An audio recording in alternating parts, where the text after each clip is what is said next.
レ夢ムです。ゆっくりマリサだぜ。突然だけど、レ夢ムはグルメか？西郷隆盛がスイカ好きだったように、アインシュタインが柿好きだったように、美味しいものは私も好きだぞ。レ夢ムは全ての知識が歴史と紐づいているんだな。てへ。グルメなら、ミシュランって知っているだろ？ミシュラン、タイヤメーカーだな。なぬ星3つとかの、あのミシュランだぞ。わかっているぞ。だから、タイヤメーカーだな。なぬ。あ、マリサは、もしや、ミシュランガイドがどうやって命名されたか知らないな？おう。もちろん、知っているぞ。ミシュランガイドの発行元はミシュラン。1889年にアンドレとエブアールのミシュラン兄弟が、自身の名前を冠して創立したフランスのタイヤメーカーだ。現在も世界最大級のタイヤメーカーだが、そのミシュランが1900年8月に発行したのが、ミシュランガイドだ。そうだな。当初、ミシュランガイドは、あくまでドライバーのために作られたガイドブックだった。当時はまだ車がほとんど普及していなかった時代で、ドライブといっても今のような快適なものではなかった。ガス欠、車両故障、もちろんタイヤだってパンクしてしまう。そういった車の置かれた状況に、ミシュラン兄弟がもっと楽しく車を運転してもらいたい、遠くまで快適にドライブしてほしい、と考えて作られた。タイヤの修理方法、ガソリンスタンドや自動車修理工場のリストの他にも、ドライバーが食事を楽しむレストランを評価付きで紹介。これがミシュランガイドの始まりとなった。つまり、あの星3つなど名店を紹介するミシュランは、タイヤメーカーのミシュランが命名の由来だ。マリサは、もちろん、知っていたよな？命名ということで、今日は、命名にある思いが込められた特攻兵器について紹介するぞ。特攻兵器？人間魚雷と言われた特攻兵器だ。人間魚雷？その開発秘話とともに解説していくからな。ということで、ゆっくりしていってね。天を巡らし戦局を逆転させる。そんな意味を込めて語られた特攻兵器がある。天を巡らし。靖国神社の優秀館の1階に、約15メートルの巨大な魚雷が展示されている。人間魚雷とも言われた特攻兵器。天を巡らし戦局を逆転させる。回転だ。天を巡らしから、漢字に文字を取ったんだな。回転は、太平洋戦争で大日本帝国海軍が開発した人間魚雷で日本軍初の特攻兵器。特攻部長大森少将が幕末期の軍艦回転丸から取って命名したと言われるが、開発に携わった人物は、天を巡らし戦局を逆転させる、という意味で回転という言葉を使っていた。開発に携わった人物。かなりの大御所か？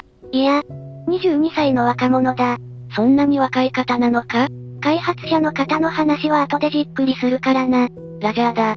人間魚雷と呼ばれた特攻兵器回転。だが、その元となった魚雷は93式酸素魚雷だ。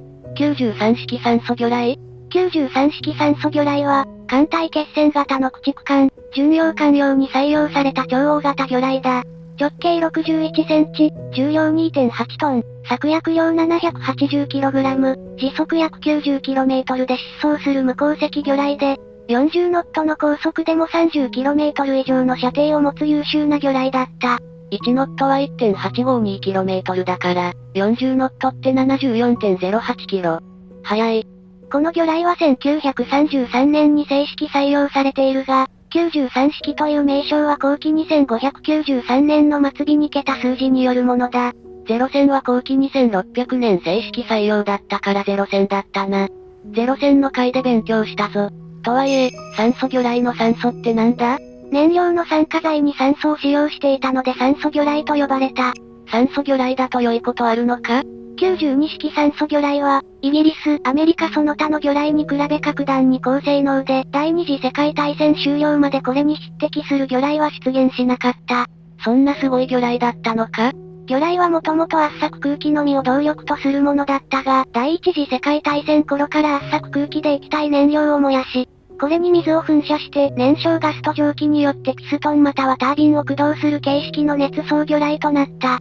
さらに、圧縮空気に変えて酸素をもってすれば、航行性能が画期的に向上するのは明らかで、各国海軍とも研究したが完成しなかった。しかし、日本海軍のみがこれに成功酸素魚雷を完成させ大きな効果を上げた。まず、何より高速で射程が画期的に大きい。さらにすごいのは、酸素魚雷の排気ガスの成分が、ほぼ炭酸ガスと水蒸気のみとなることだ。そうなると何がいいんだ？蒸気は湯に及ばず炭酸ガスも海水によく溶けるため、酸素魚雷は来石をほぼ引かない。つまり、無鉱石魚雷となった。無鉱石？そうだ、航海の跡が残らない魚雷だ。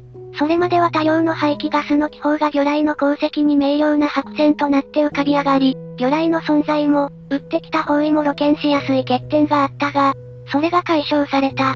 つまり無鉱石だ。どこから飛んできたか方角も存在もわからず、しかも、高速で射程が大きいって最強だ。第二次世界大戦の初期、この魚雷のスペックは連合国側の想定を超えており、その被害を魚雷によるものとは信じなかったという。最強魚雷。そんな93式魚雷の中央部に、乗員のための操縦室などを取り付けたのが回転だ。1.55 トンもの爆薬を積み、命中すれば3万トンの空母も撃沈できる特攻兵器。3万トン級の空母といえば、飛行機を80機、人も3000人乗せることができた当時の主力艦の一つだな。とはいえ、93式魚雷は酸素魚雷という最強魚雷だったら、人を乗せる必要なくないか？いや、酸素魚雷の活躍は長くは続かなかった。日本海軍は優れた光学機器と鍛えた目で米軍が気づく前に攻撃を行うことに自信を持っていたが、アメリカ軍はレーダーを開発。海軍は見えないところから攻撃されるようになる。さらに、加えて日本は制空権を失った。いくら酸素魚雷が、航続距離があるといえども飛行機にはかなわない。魚雷としての性能は終戦まで優れていたが、レーダーと制空権の喪失で、その性能を活かすことができないような環境となってしまったのだ。そんな活躍の場を失った93式魚雷は太平洋戦争末期に、改造され人間魚雷回転となったのだ。魚雷に操縦席をつけたのか？そうだ。魚雷の本体に街灯をかぶせて機築タンクの間に一人乗りのスペースを作り、簡単な操船装置や調整バルブ、襲撃用の潜望鏡を設けた。まさに人間魚雷だ。人間魚雷。作薬量を 1.5 トンとした場合、最高速度は55キロで 23km の航続力があった。ハッチは内部から開閉可能であったが、脱出装置はなく、一度出撃すれば攻撃の成否に関わらず乗員の命はない。一度、出撃したら終わりか。回転が実戦に投入された当初は、港に停泊している艦船への攻撃、すなわち白地攻撃が行われた。しかし、米軍が回転対策のため、こまめに網を張り、防戦網を展開するようになると、白地攻撃が難しくなる。敵艦艇に突入しようとしても網に引っかかってしまうからだ。そこで、回転による攻撃は水上航行中の船を目標とする作戦に変更された。移動している船に特攻するのか。そうだ。搭乗員は動いている標的を狙うこととなり、潜望鏡測定による困難な計算と想定が要求されるようになった。しかも、回転の母体となっていた93式3型魚雷は実は長時間水中に置くことに適していなかった。仮に母艦が目標を捉え、回転を発進させたとしても水圧で回転内部の燃焼室と気筒が故障しており、エンジンが点火されず点火用の空気だけでスクリューが回り出す冷装状態に陥ることがあったという。この場合、回転の速力や射程は大幅に低下し、また搭乗員による修理はほぼ不可能であったため、出撃を果たしながら戦果を得ることなく終わる回転が多く出る原因となった。ひどいな。また最初期は潜水艦に艦内からの交通等がなかったため、発進の前に一旦浮上して回転搭乗員を移乗させねばならなかった。当然のことながら敵前での浮上は非常に危険が伴う。回転と母潜水艦は電声管を通じて連絡が可能だったが、一度、交通等に注水すると、浮上しない限り回転搭乗員は母潜水艦に戻れなかった。また、エンジンから発生する一酸化炭素や、高オクタン化のガソリンのシエチル塩などで内部の空気が汚染され、搭乗員がガス中毒を起こす危険があることが分かっていたが、これらに対して根本的な対策は取られなかった。対策、取らなかったのか。潜水艦は潜れば潜るほど爆雷に対して強くなるが、回転の耐圧深度は最大でも80メートルであったため、回転の母艦となる2号潜水艦は、それ以上深く潜航する場合、回転を破損する覚悟が必要であり、敵に発見された場合も水中軌道に重大な制約を受けた。そのためアメリカ側の対戦戦術、兵器の発達と相まって、回転の損害は増え続ける。それでも、戦争最末期に本土決戦が想定された際は、回転も水上艦を母艦とすることが計画され、海上挺身部隊の熊型軽巡洋艦3番艦北上をはじめとして松型駆逐艦や一等輸送艦が改造された。また局地防衛のため、突撃隊などの沿岸防備部隊にも配備された。回転は、天を巡らし戦局を逆転させることを期待されていたんだな。解説を聞くと、かなり操作が難しそうだな。操作方法は、搭乗員の技量によるところが大きい。手順としては、突入直前に潜望鏡を使用して敵艦の位置速力進行方向を確認。これを元に射角などを計算して敵艦と回転の進路の未来位置が一点に確実に重なる、すなわち命中するように射角を設定。同時に発射から命中までに要する時間を予測。そして潜望鏡を下ろし、ストップウォッチで時間を計測しながら推測後方で突入する。命中時間を幾分経過しても命中しなかった場合は、再度潜望鏡を上げて索敵と計算を行い、突入を最初からもう一度やり直すという戦法が取られた。特攻兵器の中で、そんな冷静な計算をしなきゃいけなかったのか？推測後方で突入する回転だったが、もう一つ大きな問題があった。なんだ？回転は、航行開始とともに燃料が消費されることで浮力が増加していき、そのまま走行を続けると本体が海上に露呈していく。それを防ぐためには、機体内にある海水タンクに手動で海水を注入しながらバランスを保つ必要があった。つまり、回転の操縦は次の3つの要素で非常に特殊な技能が求められていた。その1、一旦、エンジンが始動し走行し始めると、停止すること、つまり、エンジンを止めることができない。その2海面方向には回転が海上に露出しないように、海底方向には海底に突っ込まないように操作する。その3水平方向には、限られた燃料を効率よく使用し目標艦船に正確に近づくため、緻密な計算をする操作が必要。回転の操縦は非常に難しく、訓練中の事故も頻繁に起きた。単に敵に向かって突撃という簡単な操縦というわけにはいかなかったんだな。しかも、作戦海域となる太平洋の干渉は水路が複雑であり、夜間において潜望鏡とジャイロスコープを用いての推測工法で、目標に到達することは十分な訓練を経ても容易ではなかった。当時の搭乗員は回転の操縦についてこう語っていた。操縦するのには6本の手と6つの目がいる。6本の手と6つの目。視界が利かず、しかも走行中にはかなりの油圧がかかるので必ず特眼鏡と呼ばれる小型潜望鏡は引っ込めて潜ることになっていた。そのため水中では見えない走行で自分の位置を知るには海図上の進路に時間と速度の積で計算した距離を記入して現在位置を知るしかなかった。この計算を間違えると潜ったまま島や陸岸に衝突する危険があった。また回転では浮上するときに頭上に何があるか知る方法はなく、たまたま浮上したところに船や浮遊物があれば衝突し重大な事故となった。襲撃は全速で突入するのでこの場合の衝撃は極めて大きく搭乗員は全て亡くなった。危険すぎる。そんな恐ろしい兵器がなぜ、生まれたんだ？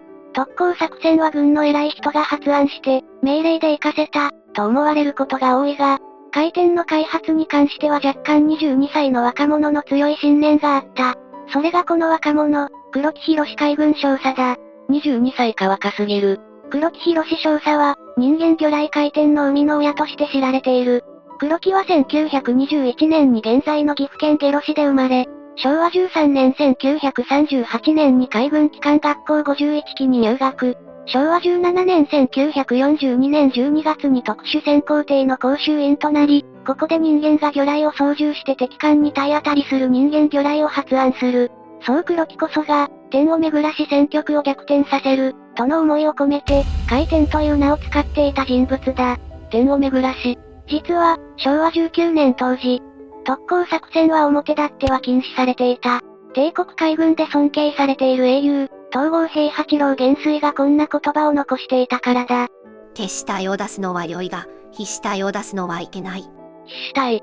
つまり、決意や意気込みとして死を覚悟して戦う決死は良いが、必死作戦はダメだったのだ。だが、潜水艦の乗組員の一人に過ぎなかった黒木が、海軍に伝わるこの価値観をひっくり返す特攻作戦を発案する。必死体を考え出したということか？とはいえ、黒木も、好き好んで特攻作戦を発案したのではなかった。母親に宛てた手紙に、死がやはり、すでに生命を捧げた軍人でありながら怖く惜しいのです、という素直な気持ちを吐露している。22歳の若者だったら、当然の思いだ。しかし、決死隊が必死隊にならざる得ない状況が黒木を襲った。ガダルカナルの戦いに敗北し、日本が市政に回った1943年昭和18年末、特殊潜水艇工業的搭乗員だった黒木は、戦局が悪化する中、何か画期的な新兵器新戦法はないかと考えていた時に、呉海軍交渉魚雷実験部で出会った後輩、西名関を中尉と共に、倉橋島の大浦崎の P 基地で人間魚雷の構想を進めることとなる。二人は93式酸素魚雷を改造した人間魚雷、回転の原型を試作し、自ら中央に結所で請願を行った。これを受けたのは、海軍省軍務局第一課の吉松田中佐と軍令部作戦課潜水艦部員の藤森だった。同年12月28日に藤森から長野治美軍令部総長へこの人間魚雷が上申される。だが、それはいかんな、と明言されて却下されている。黒木が特攻作戦を主張したのは、もはや戦局の挽回が不可能に近い状況だったからだった。敵の執拗な爆雷攻撃に、打つ手虚しく海の木図として散っていく我が軍の潜水艦など、無駄死にとなる戦友たち。作戦を変えなければ、自分たちも戦果なく死んでしまう状況だった。若き黒木は、体当たり作戦で、戦友の無念を晴らしたかったのだ。黒木は回転を実現させるために、決所嘆願を繰り返した。海軍大臣にも直訴。さらに、腹を切って説得しようともした。そこまでして、熱い信念に心動かされた東京帝国大学教授の平泉清氏の計らいにより、黒木少佐の結所は、高松宮殿下や大西滝次郎中将をはじめ、海軍上層部の目にするところとなる。やがて黒木という一人の若者の信念が軍上層部の心を動かした。1944年7月初旬、試作兵器3機が完成。同月上旬、サイパン島地上戦で同等守備隊は玉砕。7月10日付で、特殊潜航艇と人間魚雷、回転の訓練研究乗員養成を目的とする第一特別基地隊を編成。黒木と西名も第一特別基地隊に配属された。島田重太郎軍令部総長は、第一特別基地隊設立の経緯を昭和天皇に上奏する。黒木発案の人間魚雷には、丸6の仮名称が付き、管制本部で担当主務部が定められて特殊緊急実験が開始された。回転は敵艦隊に突っ込む自爆兵器だが、試作段階では万一のことを考えて脱出装置が明示されていた。だが、脱出装置の組み込みは回転の性能を著しく低下させ、実戦部隊が要求する兵器とは程遠いものになるという黒木と西名の強い意志もあり、脱出装置のないまま、1944昭和19年7月下旬に有人試験構想を実施することとなった。人命よりも性能を優先したということか。7月25日、回転試作機の試験が大入発射場で行われた。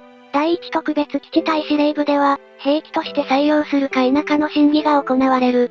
採用に関してはいくつか指摘がなされた。指摘の主なものは1酸素エンジンのため、冷装や島内爆発の危険がある。2魚雷を改造したため更新ができない。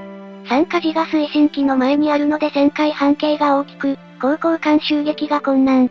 厳しい指摘はあったものの、この時期、マリアナ沖海戦、アゴー作戦における潜水艦の被害が判明。潜水艦戦は続行困難とみなされ、同時に特攻への機運が高まっていた。そして、1944年8月1日、米内光政海軍大臣の決裁によって丸6は正式に兵器として採用された。試作で挙げられた問題点は、終戦まで解決されなかったという。問題点を修正する暇もなく、回転を出撃させなければならない状況だったんだな。そして、9月1日、山口県大津島に黒木、西名が中心となって基地が解体。同月5日より全国から志願して集まった搭乗員たちによる本格的な訓練が開始された。しかし、その訓練2日目に驚くべきことが起こる。一体、何があった？昭和19年9月6日、それは人間魚雷と呼ばれた特攻兵器回転の訓練2日目の悲劇だった。何があったんだ？回転は一人乗りの兵器だが、初めての訓練時は指導官が同乗して、搭乗員としての適否を判定する必要があり、同乗訓練を行っていた。操縦が難しいと前回、解説してくれたもんな。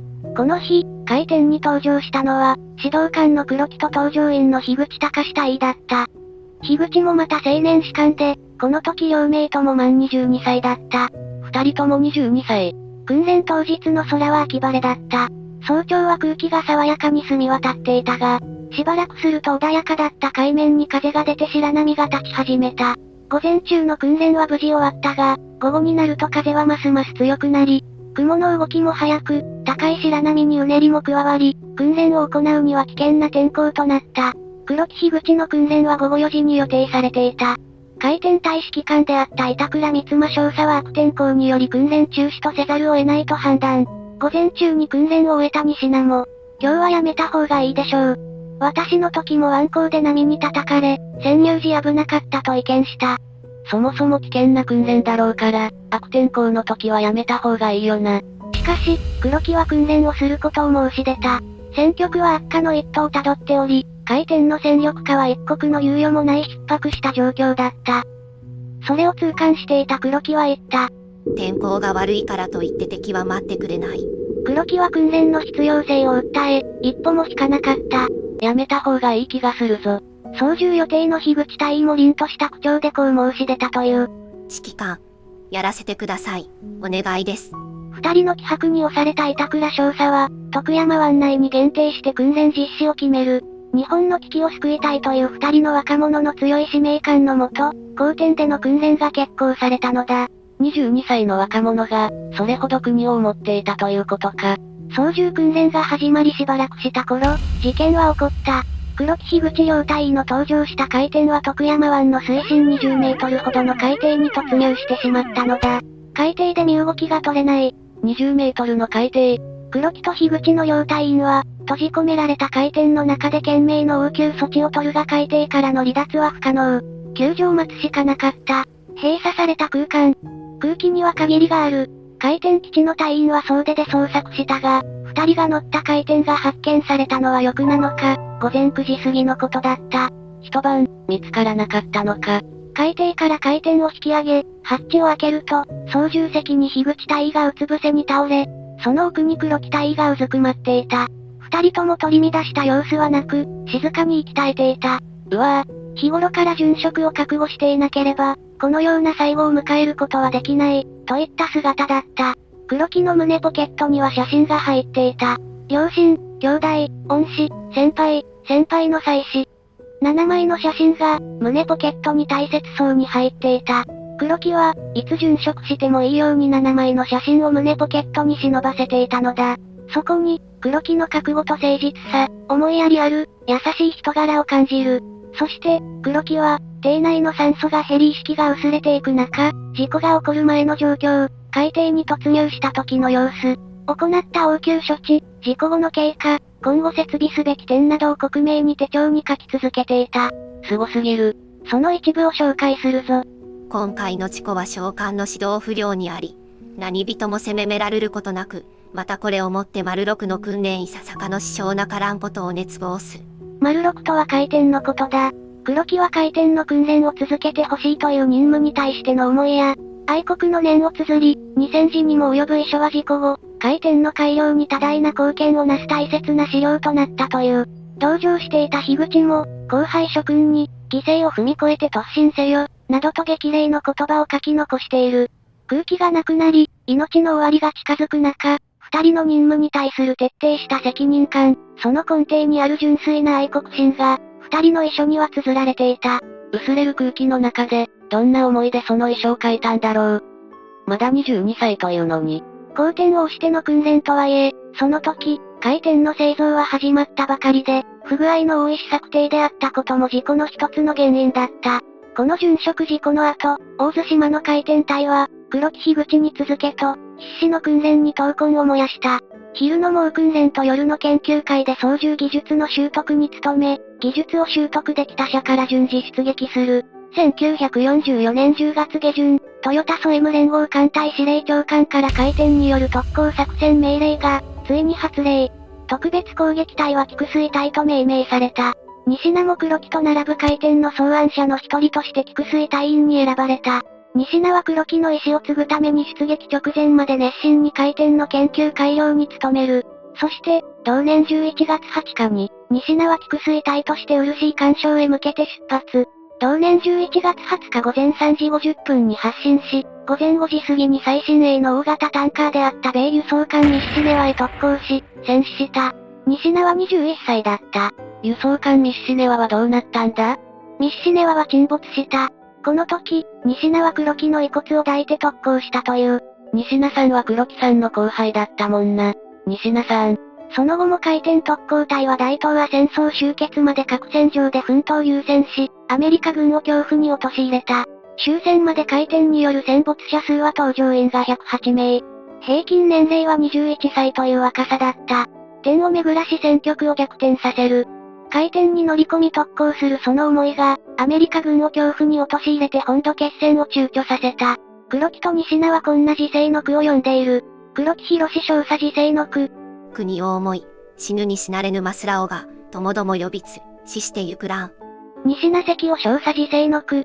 君がため、ただ一筋の精神に当たりて砕けぬ、敵やあるべき。22歳と21歳の若者の句だと思うと、余計、心に響くな。海天の島と言われる大津島には、海天記念館という博物館がある。この記念館には、海天に関する様々な展示物、さらには海天による特攻隊員の方々の遺書などが展示されている。基地が誕生し、大津島では海天の操縦訓練をすべく全国から20歳前後の精鋭たちが大津島に集まっていた。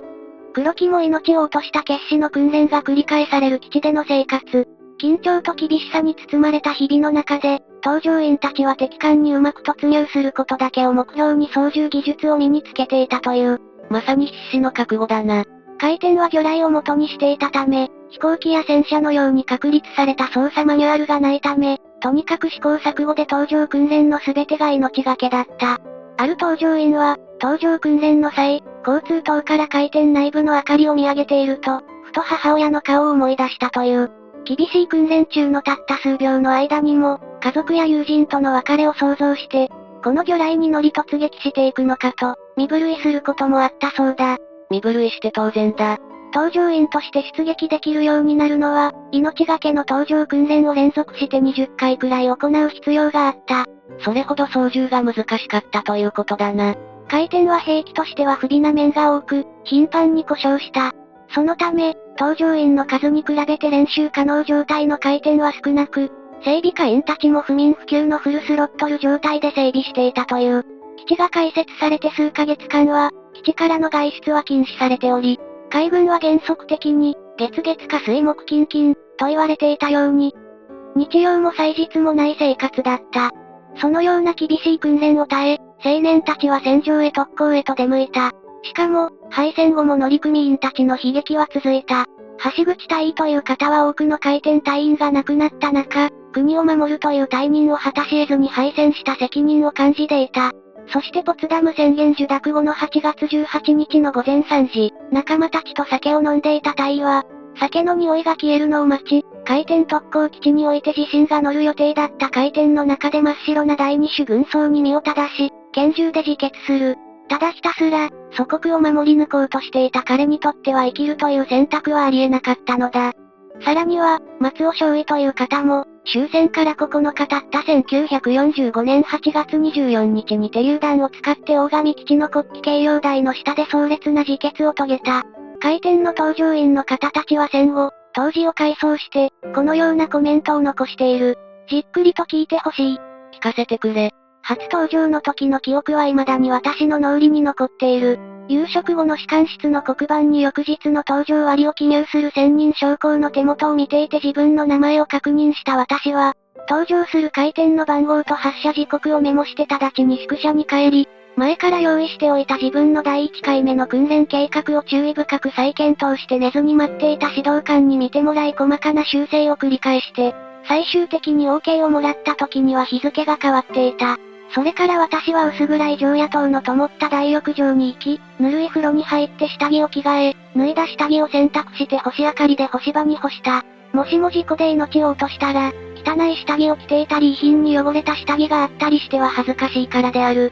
睡眠不足で訓練に臨むと勘も判断力も鈍り、訓練効果が上がらないだけでなく、事故や故障が起きた時の応急措置を誤る危険も増すから搭乗前夜には十分に睡眠をとっておくようにと先輩に言われていたので、さあ寝ようと思って床に着いたものの初登場の興奮や事故の心配などでとても眠れたものではなくついに一睡もできないまま総員起こしを迎えた。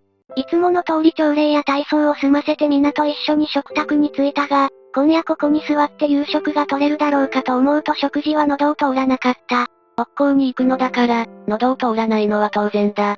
船上へ出るときは潜水艦に回転は4から6機が積み込まれ、敵の艦隊を発見すると1機ずつ発進していった。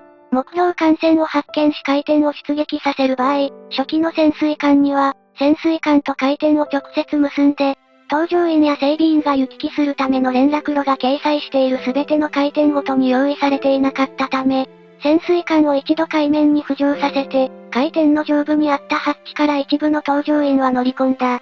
回転に乗り移った隊員は、潜水艦の発令所から伝えられる目標艦船の進路、速度等の情報を電話機で受け、そのデータを射角表という表を用いてジャイロコンパスを設定して回転の進行方向を決定し、目標の近くまで先行して進む。予測した所定の距離まで近づいたと思われたら再度浮上し、水防メガネという小さな潜望鏡で目標艦船を瞬時に確認して再び進行角度を修正するとともに、目標艦船の船底から水面までの垂直距離を推測し、その深さに合わせて再度先行して全速力で突っ込む。一度、潜水艦を罹艦した回転は、体当たりに失敗しても回収されることはなく、また、脱出装置もついていないため、乗り込んだ搭乗員は二度と帰ってくることはない。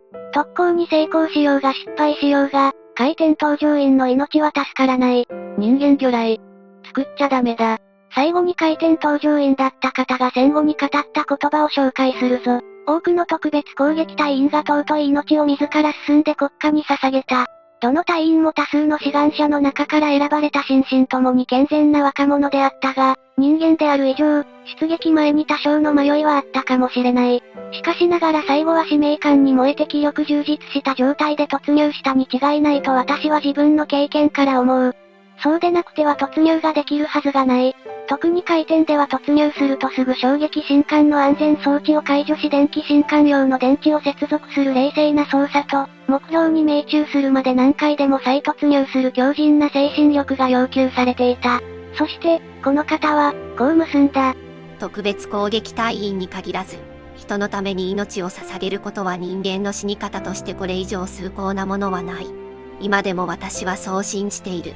海の次は空の特攻の物語だ。ゆっくりレ夢ムです。ゆっくりマリサだぜ。突然だけど、レ夢ムは何か趣味とかあるか？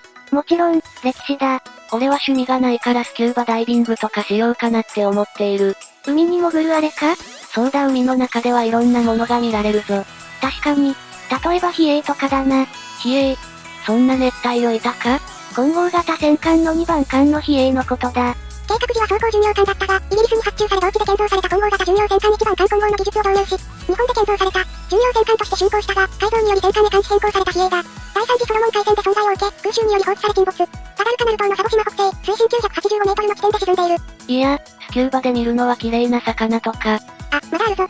戦艦武蔵は、フィリピンシブヤン海に、戦艦大和は鹿児島県枕崎市沖北緯30度43分、東経128度4分に沈没してる。どうだ？俺の言うダイビングはそういうイメージではなく。あ、面を。日本戦艦ではなくてアメリカか？ソロモン諸島の沖合4200メートルの海底には、米空母ワスプが沈んでいる。これは戦後77年でようやく発見された。4200メートルとちょっと深めだが、いけるか？ 4200メートルの水圧に耐えれるわけないだろ。レ夢ムは本当に歴史好きなんだな。てへ。今回は、そんな沈没船から紐解く第二次世界大戦の悲劇を解説するぞ。お、スキューバを解説するんじゃないんだな。2023年5月に発見された沈没船から紐解いてくからな。アメリカがコードネーム BAKA と名付けた日本兵器の話だ。バカ？ということで、ゆっくりしていってね。2023年5月、アメリカ海軍歴史遺産司令部の水中考古学部門は、沖縄本島北方沖の水深1380メートルの海底で、アメリカ軍駆逐艦マナーとエルエベールが発見されたと発表した。太平洋戦争末期の沖縄戦で旧日本海軍の特攻によって沈められた駆逐艦だ。中央が真っ二つに折れていたという。真っ二つ。二つに折れていた理由は、ある日本の兵器によって攻撃されたことに由来する。そんな破壊力のある兵器があるんだな。それが桜花だ。桜花綺麗な名前だ。1.2 トンの爆弾に翼と操縦席とロケットをつけ、それを人間が操縦して敵艦に体当たりする超小型の自爆攻撃機。人間爆弾とも呼ばれる特攻兵器だ。人間爆弾？専門に開発され実用化された航空特攻兵器としては世界唯一の存在だとも言われている。駆逐艦マナーとエル・エベールは、1945年4月12日、桜花の突入で沈没。桜花が沈没させた最初の米軍艦だった。沖縄戦の最中のことだ。なんでそんな恐ろしい兵器が生まれたんだ？昭和19年6月のマリアナ海戦で惨敗したことを受け、航空技術省が開発した重さ1200キロの鉄鋼弾を機首に埋め込み、敵機が追いつくことのできない高速で飛行し、搭乗員を乗せたまま敵艦に体当たりするという単純な戦術が構想された。追いつけないスピード。桜花は水平最高速度が時速648キロ、急降下突撃状態の速度は時速804キロ、急降下時の最高速度は時速983キロにまで達した。機銃が主力の当時の戦いでは、このスピードで飛行する攻撃機は数分の1秒しか射撃タイミングがないと言われ、ほぼ撃墜は不可能とされた。撃墜不可能。高速を得るためにロケット推進を選択したが、薬液ロケットを開発する技術を当時の日本は持っておらず、推力800キロの火薬ロケットにより水平時の最高時速648キロを可能とした。全長 6.1 メートル、全幅5メートルと機体は小型で、胴体と尾翼部分が金属製、主翼は木製だった。主翼は木でできてたのか？全尾重量2270キロのうち半分以上の重さは弾頭部の鉄鋼弾で、そこに500キロの策薬が仕込まれている。桜花は、母機に吊るされて目標付近で分離し発射される。その後は搭乗員が誘導して目標に体当たり。11型では母機からの切り離し後に固体燃料ロケットを作動させて加速。ロケットの停止後は加速の勢いで滑空して敵の防空網を突破、敵艦に体当たりを行うよう設計されていた。しかし、航続距離が短いため、22型以降ではモータージェットでの巡航に設計が変更された。日本海軍では本土決戦への有力な兵器とみなし、陸上基地からカタパルトで発進させることができる43オツ型などの大量配備を図ろうとしていた。母機に吊るされて分離、発射。まさに人間爆弾だ。秘匿のため航空機に自然名をつけるという発想から航空本部伊藤中佐によって桜花と命名された。生還を前提としないことから膠着装置はない。母機となる一式陸上攻撃機に抱えられて離陸、目標の近くで切り離してロケットに点火し、一直線に敵艦を目指した。ただ、火薬ロケットはわずか9秒しか燃焼せず、高度3500メートルで発進した場合でも航続距離は37キロにしかならなかった。敵に近づいて発射しなきゃいけなかったんだな。そうだ。だが、時は戦争末期、制空権を喪失していた日本軍が敵艦に接近するのは至難の業だった。もともと鈍重な母機の一式陸鋼が2トン以上もの桜花を抱えたまま米軍機の哨戒圏内に入らざるを得ず、最初から成功が見込めない無謀な戦術だった。戦争が生んだ悲劇的な兵器だな。ひとたび母機から切り離されれば絶対に生還が不可能な、この非常極まりない兵器。この兵器を発案したとされるのが太田昭一少尉だ。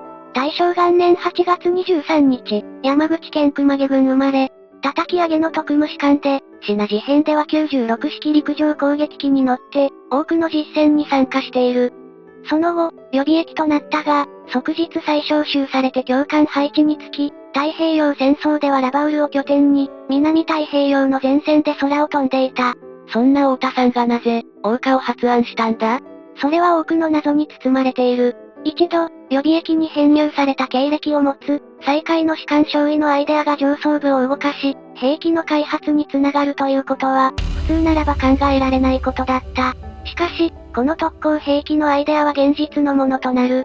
一体、なぜだ？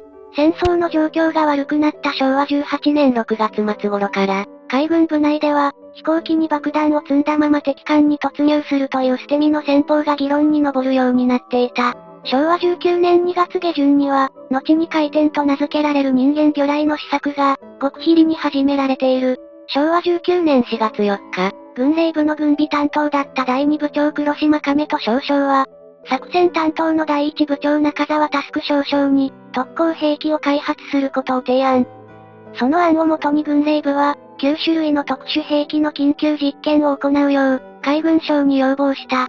前線から帰還した太田が、大型爆弾に翼と操縦席を取り付け、操縦可能にした人間爆弾の着想を、胴体司令に伝えたのは、その1ヶ月後、昭和19年5月のこととされる。太田は、シナ事変の頃、ロケットで敵機の進路前方に投網を打ち上げて撃墜しようとの思いつきを披露したエピソードの残る、いわば奇抜なアイディアマンであり、本人のこの発明家的資質が、自ら目にした南方戦線の現実と重なり、人間爆弾の着想につながったのだと言われている。太田はそのアイデアを航空技術省長和田操中将に提案。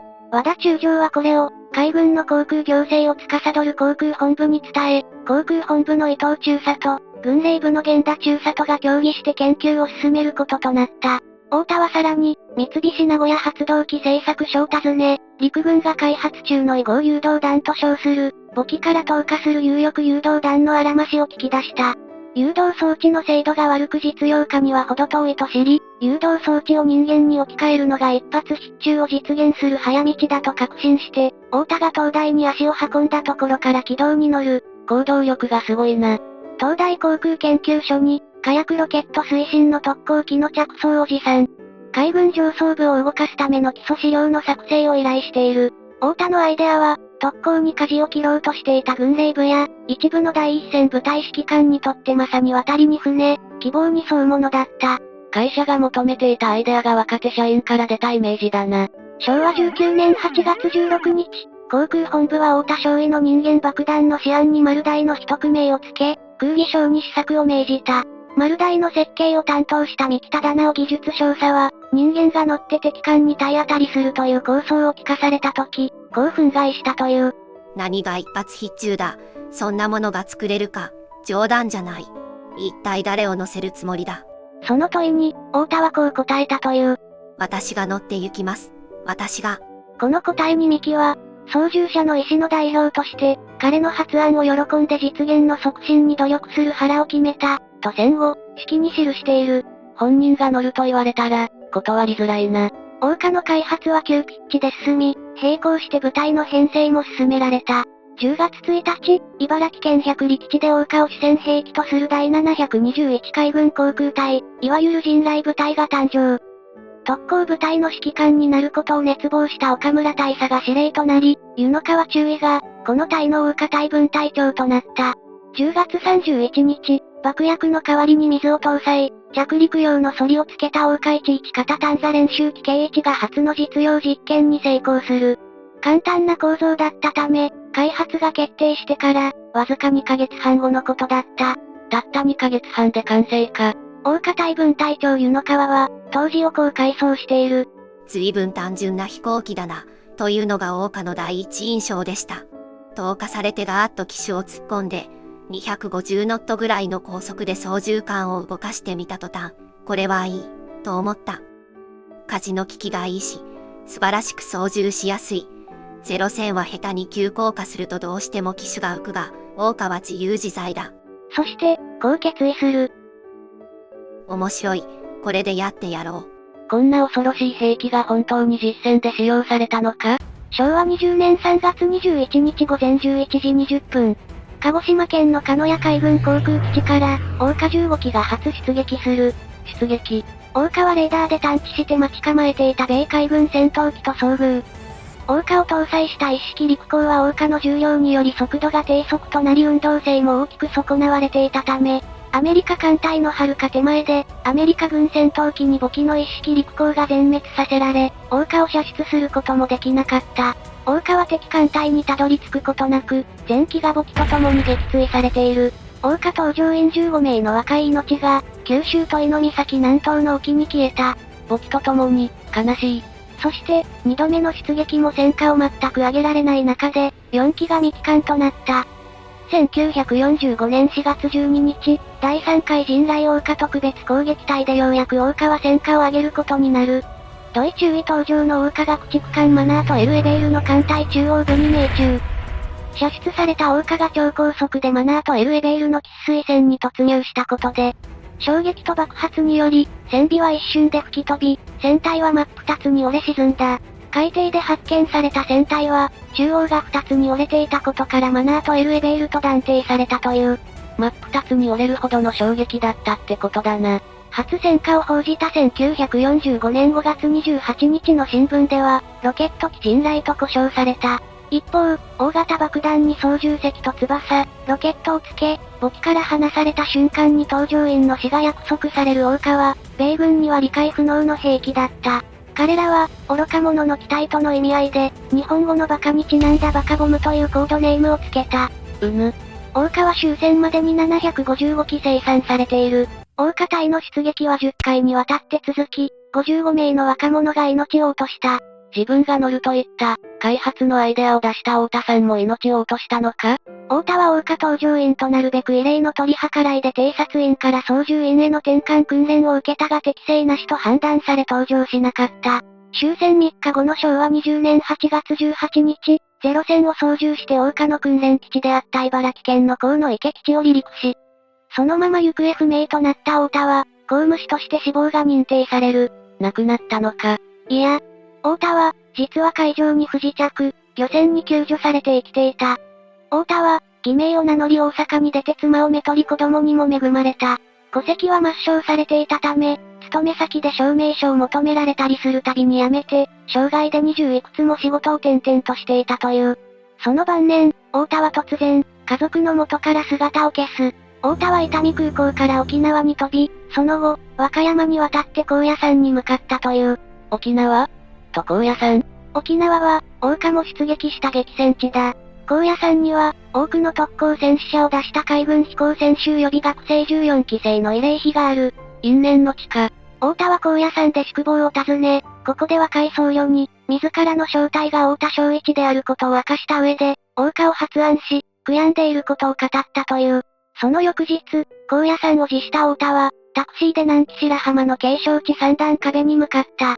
そしてここで、柵を乗り越えて断崖から飛び降り、命を絶とうとしたのだ。自らのアイデアを食いていたということか？しかし、パトロール中の警察官に保護された。年老いた太田は足腰が弱り、すでに柵に登ることができなかった。警察署からの連絡を受け、息子が迎えに駆けつけた時、太田は咳を切ったように泣いたという。息子は父のこんな姿を見るのは初めてだったと後に語っている。そして、最後は特攻隊の一日について紹介するぞ。その日の朝、搭乗割を見る。そこに名前があったら覚悟を決める。ゆっくりレ夢ムです。ゆっくりマリサだぜ。レ夢ムはモーニングルーティンって言葉知っているか？もちろんだ。それについて聞きたいことある。なんだ？あれって美味しくないよな？美味しい？朝カレーのルーをティーに溶かしてもな。なぬモーニングルーティンってのは、朝、決まってやることを言うんだぞ。なぬって、レ夢ムは朝起きて何してるんだ？そもそも一日、何してるんだ？いい質問だ。今日はぜひ、知ってほしい、第二次世界大戦のある方たちの一日を解説するぞ。恒例の第二次世界大戦の一日シリーズだな。恒例って、今回、初めてだぞ。そのセリフ、コピペじゃないか？てへ。今回、取り上げるのは、神風特攻隊員の方たちが特攻する日の一日だ。身を挺して国を守ってくれた方たちだな。その一日は、今、こうして平和なモーニングルーティンを日本人が過ごせていることにもつながるんだぞ。襟を正して聞かなきゃだな。特攻隊員が飛び立つ日のこと。神風特攻隊のこと。たっぷり解説していくからな。当時の資料を紐解きながら、なるだけしっかりと紹介していくぞ。しっかりと受け止めるよう頑張るぞ。ということで、ゆっくりしていってね。志願した特攻隊員の出撃の日が決まるのは、多くが、その前日だった。前日か。明日の出撃を予定される隊員が呼び出されて言い渡される。明日が最後の日と分かった隊員は何をするんだ？家族や恩師、友人への遺書を書き、検閲され郵便で送られたそうだ。遺書か辛いな。前夜に感想会で酒を飲んだ部隊もあったという。感想会といっても、物資がなくなってきた1945年7月になると酒もなくなり、みんなで軍歌を歌うだけになったそうだ。軍歌を歌うだけの感想会か。家族が近所にいれば外泊が許可されたらしい。家族も辛いな。前日に、いきなり遺書を書いて用意せよと言われても、戸惑った隊員も多かったらしい。さあ、遺書を書けと言われても、いざ明日、死ぬ時の心境なんて、すぐには言葉に出てこないし、実感が湧かなかったそうだ。明日、死ぬことになる。さあ、遺書を書け。スラスラなんて書けないよな。必死で言葉を紡ぎ、遺書を書き終えた後は、特攻隊員同士で、語り合うこともあったという。何の話をするんだろう。ある隊員は、俺は空母をやるぞ。お前は戦艦をやれ、あれは硬くて跳ね返されるぞ。だから環境を狙うんだ。当たった瞬間は痛いだろうな。どこまで意識があるんだろうなどと色々話をしながら、少しうとうととしたらもう朝になっていたと、証言している。そもそも、なんで特攻隊の攻撃が始まったんだ？創始者の一人が大西滝次郎中将だ。だが、体当たり攻撃というその着想は上栄一郎少将の研究が元となった。研究でとどまらなかったのか？研究が現実のものとなったきっかけは1943年6月5日。戦死した山本五十六連合艦隊司令長官の葬儀に上栄一郎が参列したことだった。お葬式への参列がなんで、きっかけになるんだ？山本とはもともと懇意だった上は、その葬儀で、山本と航空機体当たりを検討したことを回想した。それから半月後の6月22日、上はこれまでの研究の成果として、自らを指揮官とする特殊攻撃隊の構想をまとめた。山本五十六元帥の無念を晴らしたいという思いもあったんだろうな。それから1週間後、その特殊航空隊の構想を当時、海軍航空本部総務部長だった大西中将に説明した。大西中将は OK したってことか？いや、この時、大西中将は、了解したがまだその時期ではない、と返答し賛同を示さなかった。最初は反対だったんだな。しかし、ニュージョージア島の戦いが勃発し戦局が悪化する中、上少将は特殊航空隊の緊急必要を痛感する。さらに、1944年昭和19年6月下旬、日本海軍はマリアナ沖海戦に大敗。上は大西に対して再び特攻隊の編成を電報で意見具申した。厳しい決断だ。このタイミングで大西は第一航空艦隊司令長官となっていた。そして、大西は言った。普通の戦法では間に合わない。心を鬼にする必要がある。必死必中の体当たり戦法しか国を救う方法はないと結論した。過酷な決断だな。大西は、軍需局の要職にいたため、日本の重油ガソリンが半年も持たず全ての機能が停止することを知っていた。一刻も早く、戦争を終わらせ、講和を結ばなければならないと考えていた。そのために、一撃、体当たり戦法を採用し、フィリピンの戦いであるレイテで反撃。7-3の条件で講和を結んで満州事変の頃まで大日本帝国を巻き戻したいと考えていた。大西はその決意をこう語った。フィリピンを最後の戦場とする。この犠牲が日本を再興するだろう。苦渋の決断ということか。大西によって神風特別攻撃隊の編成、隊員の扱いは次の通りに定められた。爆走体当たり攻撃隊と援護並びに戦果確認に任ずる2つの隊で構成。爆走体当たり攻撃隊派爆戦3-4機、援護部隊は戦闘機、艦上偵察機に3機とする。神風特攻隊の当初の目標は、敵空母の使用不能だった。後に目標を敵主要艦船に広げて1945年1月下旬には全ての敵艦船が目標になった。ともかく敵の艦船に突撃しろということか。神風特攻隊には当初、250キロ爆弾を搭載。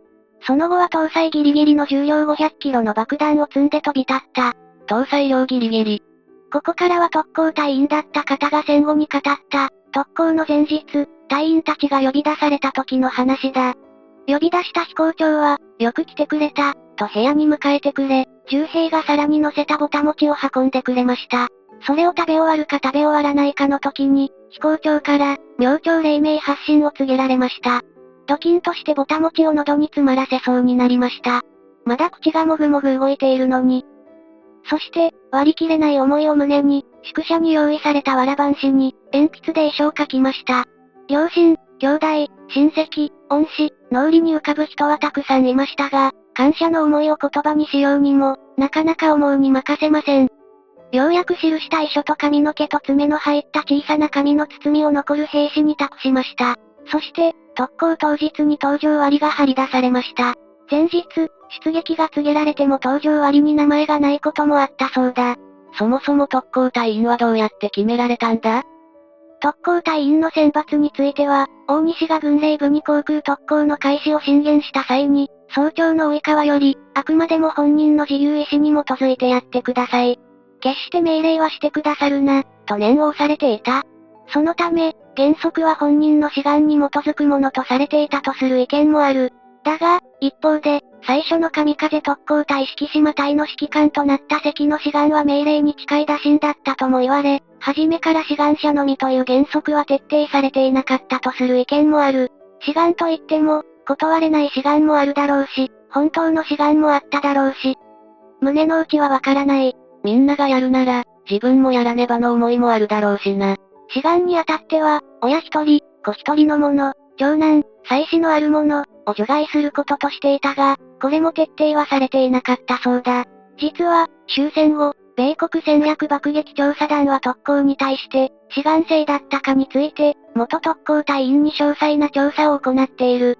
どんな答えだったんだ？兵学校出身の現役士官は、すべて志願であった、と答えた。内地で募集した際もほとんど全員が熱望し、中には夜中に学生から何度も起こされて自分を第一番にしてもらいたいと言われたこともある。また一人息子だから対象者から外したら、母親から息子を特攻隊員にしてほしいとの嘆願書が来たこともあった、と答えている。本当か？多数の特攻隊指揮官から隊員の生存者まで尋問した米国戦略爆撃調査団の出した結論は、入手した大量の証拠や口述書によって大多数の日本軍のパイロットが自殺航空任務に進んで志願したことは極めて明らかである、と原則志願制であったことを認めている。本当か？一方で、戦争末期での制度は志願制としながらも半ば強制的であったとも言われているこのことは、ワシントンタイムズ紙で元特攻隊員尾木氏が証言している。彼は神風を拒否した人たちが、最も危険な前線に送られて死んだと答え、さらにもし、あなたが拒否すれば軍があなたの家族にそのことを告げに行き、あなたの村にもそのことを伝え、あなたの愛する人は恥の中で生きねばならなかったと答えている。つまり、苦渋の選択を迫られ特攻作戦に従事した隊員が少なからずいた、ということだ。苦渋の選択4というには重すぎる。これもある隊員の方が戦後、語った、志願を申し出いる時の話だ。搭乗員が集められ、上官がこう語り出したという。諸君は空の新兵である。ただいまより特別攻撃隊員を募集する。我と思わん者は一歩前へ出よ。滑走路に整列した搭乗員たちはみんな、顔は前を向いたまま、目だけをキョロキョロさせて、周囲の様子を伺っていた。そして数秒、沈黙に耐えかねた誰かが前に出ると、それに釣られて全員が、ぞろぞろと重い一歩を踏み出した。我とは思わん者、前へ出よ。と言われて、みんなが前に出る中、志願しないのは難しそうだ。一方、現場で戦う隊員の中では、早く特攻を認めて、この戦況を打破すべきだと考え、特攻することに前向きだった者もいたという証言もある。志願して特攻隊員となったら、その後、どうなるんだ？志願してからは激しい訓練と内政界で死ぬことに意義を見つけるまで精神を鍛え上げられたそうだ。特攻隊員は大酒を飲むのは禁じられたが、食べ物は、特別配給で潤沢だったそうだ。ただし、外出は自由にはできなかった。そして、その飛行訓練も厳しいものだった。夜間、沖合の小さな島を敵艦とみなして編隊で飛んでいき、照明弾を落とし、はっきりと見えた島に向かって突入する。と、いった厳しい訓練が行われたそうだ。前日、出撃が決まったとしても、敵艦隊発見の報告を受けて出撃となるため、搭乗割が決まるのは当日のことが多かった。そして、出撃直前にも別れの杯を交わす。ついにか。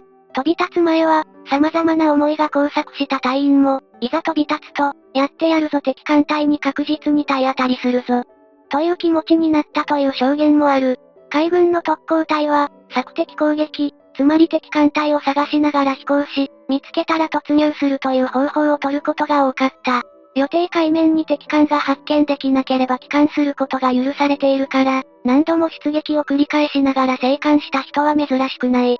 最初の特攻隊員となった関幸夫中佐も特攻を果たしたのは4度目の出撃でのことだった。特攻する敵を探しながら飛行するのか。目標の位置については数時間前の索敵機の情報が元になるので、予定地点についても敵艦隊はすでに移動しており、姿が見えないことが多かった。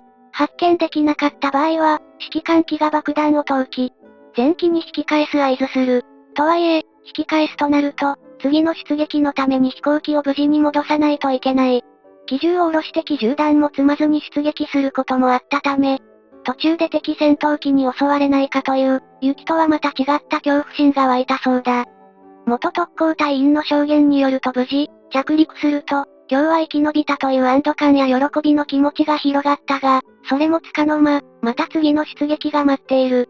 その繰り返しで、その度に寿命が縮む思いがした二度、三度と特攻出撃を繰り返し、自分の隣の索敵戦を飛んだ仲間が敵艦と遭遇して突入した情報を聞いたりするうち、だんだん、戦友がみんな死んでるのに自分が生きていいのか？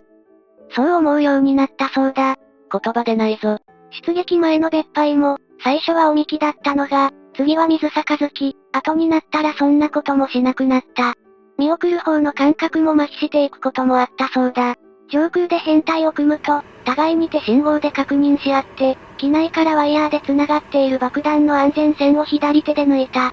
新艦に直結する発火装置の風車が回り出し、ゼロ戦の腹に抱いている爆弾は即発状態になる。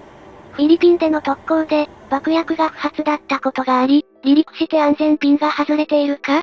お互いに確認し合うようになっていたそうだ。そんな壮絶な状況、想像すらできないぞ。そして、特攻隊員は敵の空母、戦艦を発見すると、訓練通りの行動を保って突撃した。命を賭して国を守っていただいたんだ。特攻隊はアメリカ軍に衝撃を与えた。昭和19年10月26日。最初の特別攻撃隊敷島隊は、アメリカ機動部隊に特攻。空母と巡洋艦を1隻ずつ沈没、空母1隻大破という著しい戦果を挙げた。その後も、体当たり攻撃はアメリカを中心とした連合軍を苦しめた。この特攻隊の攻撃が、連合軍が本土決戦を避けたいという思いに繋がったと言われている。まさに、日本を守った特攻だったんだな。